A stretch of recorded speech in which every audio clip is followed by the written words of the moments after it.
Hey everybody, how's it going? Wanted to check in this week because um, our genograms are due this week. This is a major assignment. You guys will use it for when you do a genogram in um, in real life as a social worker. So, as you can see, there's several videos about the genograms. Um, I usually draw one the way this guy does and just kind of like detail what it is that I want. I also often use the um, the top hit that seems to be helpful for genograms, maybe because it is so efficient in and describing it, but I wanted to try this one first, just so you see what it's like. It's like a family tree and history of all the things we have in our family. Transport yourself back in time and explore the fascinating and harrowing story of Titanic's maiden voyage. Don't miss Titanic, the Artifact Exhibition, now open at COSI, featuring over 200 authentic artifacts, room recreations, and more. Tickets on sale now. Book your voyage at COSI.org. A genogram is a visual map. Each stage in knowledge is characterized by a different way of understanding the world.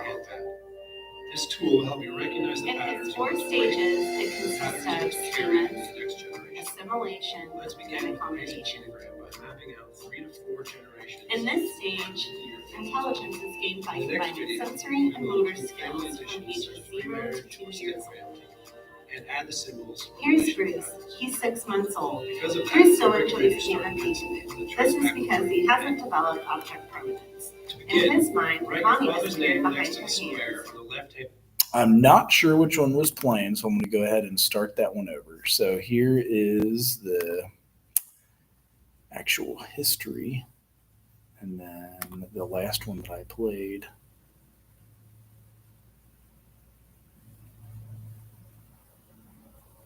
There it is.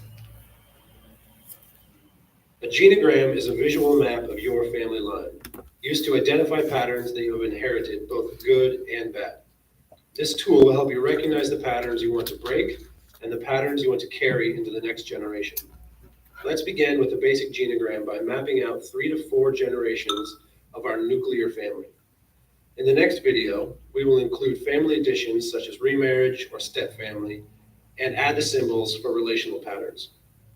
Because of that, we recommend you start in pencil, then trace back over in pen when you're done. To begin, write your father's name next to the square on the left-hand side of your genogram. If you're adopted, write your adopted father's name or that of the primary male caregiver. On the right-hand side, write in your mother's name next to the circle. Then above your father's name, write in the names of your grandparents on your father's side.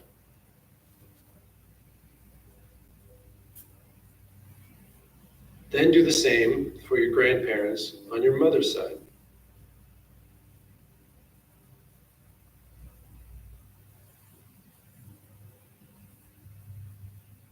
Underneath your parents, draw a line down for each of your siblings in your nuclear family.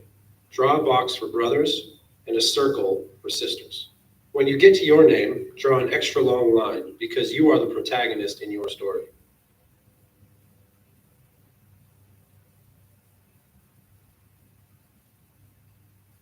Now we have 3 generations.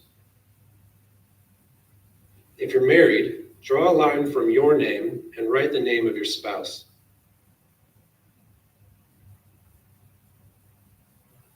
If you have children, write those names in as well.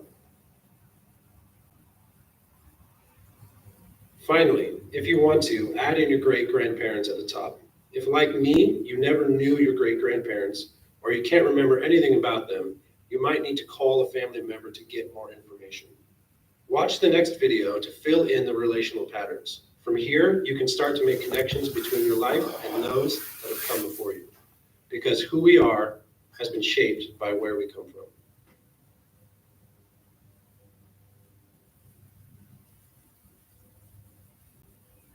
Like we said in the first video, a genogram is a visual map of your family line, used to identify patterns that you have inherited, both good and bad. Now that you've completed the genogram for you and your nuclear family, let's identify and add relational patterns.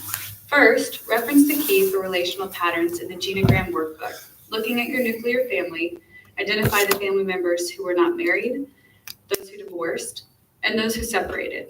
Now add in any remarriages or additional relationships, such as a girlfriend, boyfriend, or partner.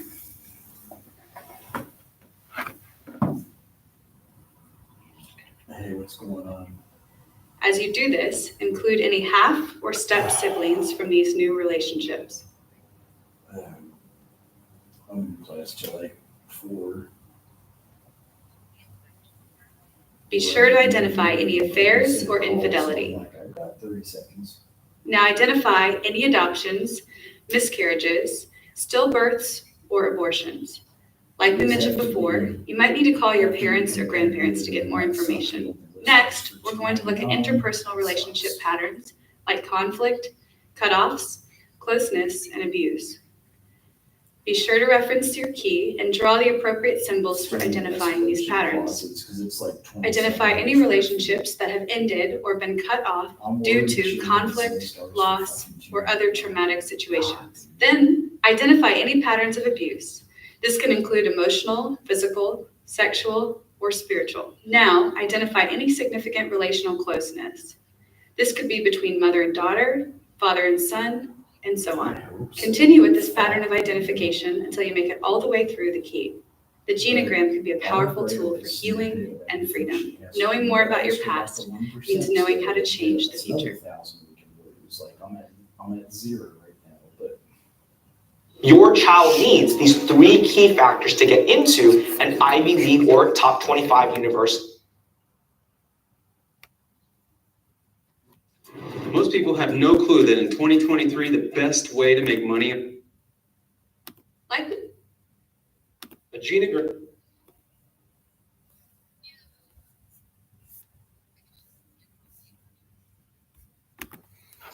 yeah, I'm just saying that I'm gonna write up what you make sure to tell her about the 1%.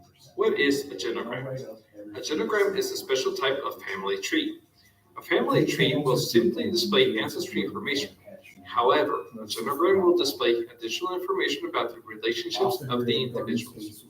Genograms are drawn using standardized symbols to help the viewer understand the relationships. The basic family symbols include a square for a male and a circle for a female.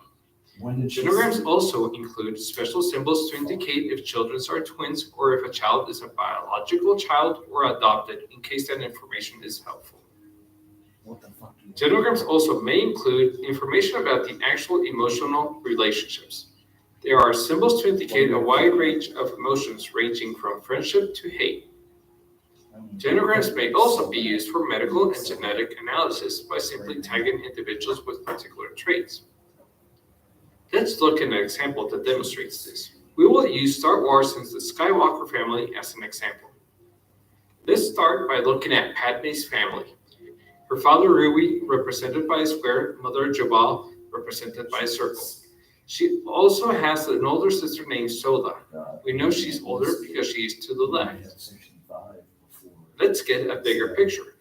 We can see that Padme is in love with Anakin Skywalker, who is the son of Shmi Skywalker and the Force. Anakin and Padme have twins, Luke and Leia. However, Anakin does not know this and does not know about Leia. Luke is adopted by Owen Lars and Barry Whiteson. Owen turns out to be the son of Cliegg Lars, who married Anakin's mother after Owen's mother died.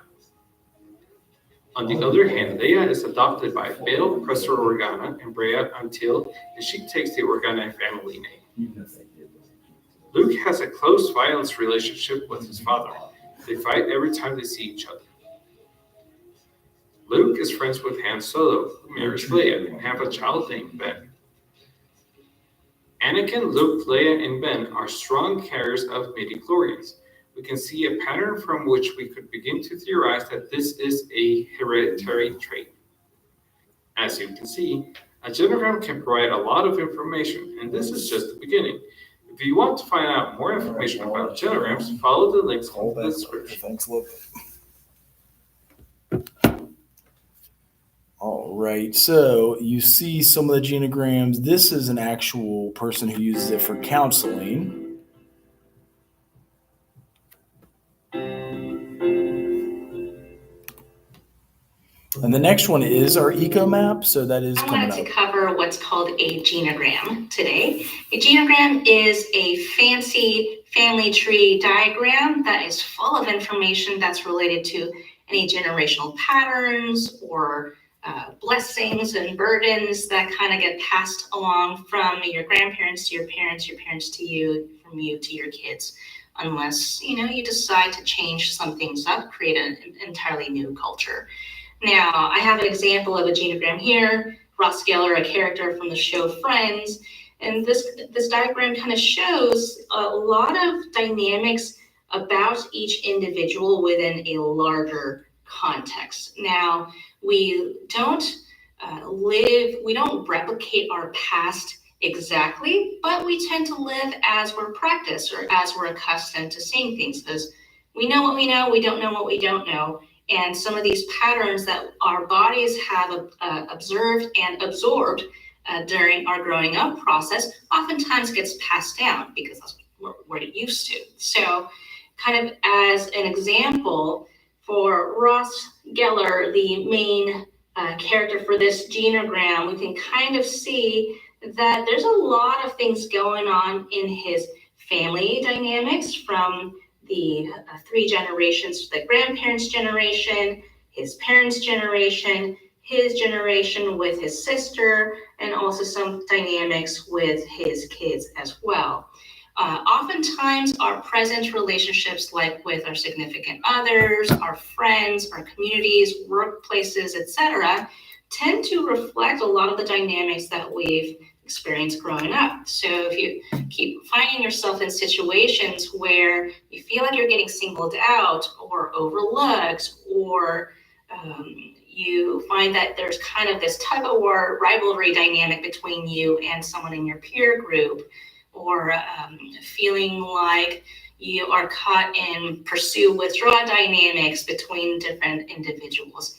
Oftentimes, having a bird's eye view of your genogram of what was the norm in your family can help illuminate a lot of those dynamics, so that if there are any generational blessings, things that you feel proud of, your heritage that you want to pass on to the next generation, or any generational burdens that you want things to be different, you want to change it, or you want to kind of have your generation be the last one to experience that and give an entirely new way of being for, your offspring, if you will, then this would be a good way of mapping it all out. Now, just to kind of walk you through what some of these symbols mean, usually I have it here in blue, these are the individual members within a family. The main individual in question for the genogram is kind of double symboled. So you see like the two layers of boxes here. The green lines kind of indicate generally positive relationship. The red lines, or this kind of squiggly lines, tend to mean kind of a harsh relationship. Sometimes a relationship is a bit more complicated, so it might have like red and green kind of mixed up. Generally, the level by which individuals are marked, kind of the tier, indicates the particular generation. So here, Ross and Monica are in the same generation, both the biological children of Jack and Judy. Under each individual, I have a couple of word descriptors kind of showing what those individuals are like. So usually when I do this in session with clients, I ask, hey, what are 2 or 3 words you would use to describe so-and-so in your family? Down here, the marriage relationships or partner relationships are indicated kind of as such here. For Ross in particular, we would see that he has been married 3 times to Carol, Emily, and Rachel. But to Carol, that was the first marriage. Carol found out that she is actually lesbian. They got divorced. She married Susan, but Ross and Carol had a son together named Ben. Ross's second marriage with Emily did not end well, and that one also ended in a divorce. It says married less than a year. And then with Rachel, with whom he has a very complicated relationship, that one ended up in annulment, but then they got married again afterwards, and then they had 2 biological kids. The first girl, Emma, and the second one, I think she was maybe pregnant with the next child. So you can kind of see that in a lot of ways, Ross kind of experienced a good, positive family dynamic with his parents, probably because he was the golden child and the favorite one. Monica, on the other hand, his sister, had a very conflictual relationship, and so there's kind of a contrast. And that kind of also showed up in the way that he did his relationships with his wives, in that he was very used to doing things his way and had a harder time adjusting to the needs of other people. So all in all, there are some instructions of how to create a genogram. You can check out the comments, allofmecounseling.com/blogs/genogram. Kind of goes through a step-by-step process of how you can make one for yourself. If you ever decide to go into therapy, this will be something good to have handy so that as your therapist gets to know you and your experience, you can have like a quick snapshot of what a lot of your experiences have been. So hope to see you next time and enjoy.